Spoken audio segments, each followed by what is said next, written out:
அன்பியும் YouTube இல்லந்தோறும் இறைசாட்சி உள்ளந்தோறும் மகிழ்ச்சி. மிக நீண்ட பயணத்தின் இலக்கு வெற்றி கோப்பை. பெற்றோர்கள் மற்றும் பயிற்சியாளர்கள் இளம் தலைமுறையினருடன் பழகும்போது விளையாட்டு அனுபவத்தின் நல்லொழுக்க நெறியில் மிகுந்த கவனம் செலுத்த வேண்டும்.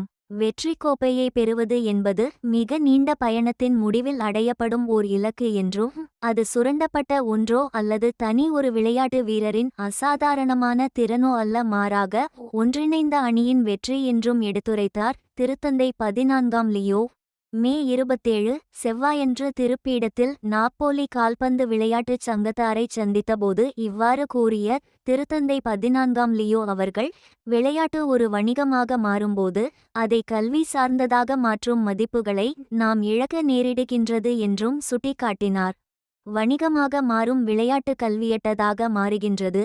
இச்சூழலில் நாம் விழிப்புடன் இருக்க வேண்டும் என்று எடுத்துரைத்த திருத்தந்தை அவர்கள், வெற்றி பெற்ற வீரர்கள் என்று சொல்வதை விட ஒன்றிணைந்து விளையாடி வெற்றியை பெற்ற அணி என்று கூறுவதே சிறந்தது என்று தெரிவித்து, விளையாட்டு அணி வெற்றியாளர் பட்டத்தை வென்றுள்ளது, அவர்களுக்கு வாழ்த்துக்கள் என்று கூறினார். பெற்றோர்கள் மற்றும் பயிற்சியாளர்கள் இளம் தலைமுறையினருடன் பழகும்போது விளையாட்டு அனுபவத்தின் நல்லொழுக்க நெறியில் மிகுந்த கவனம் செலுத்த வேண்டும் என்றும், ஏனெனில் இளைஞர்களின் மனித வளர்ச்சி ஆபத்தில் உள்ளது என்றும் தெளிவுபடுத்தினார் திருத்தந்தை 14ஆம் Leo.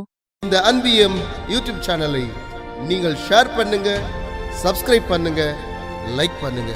Wish you all the best.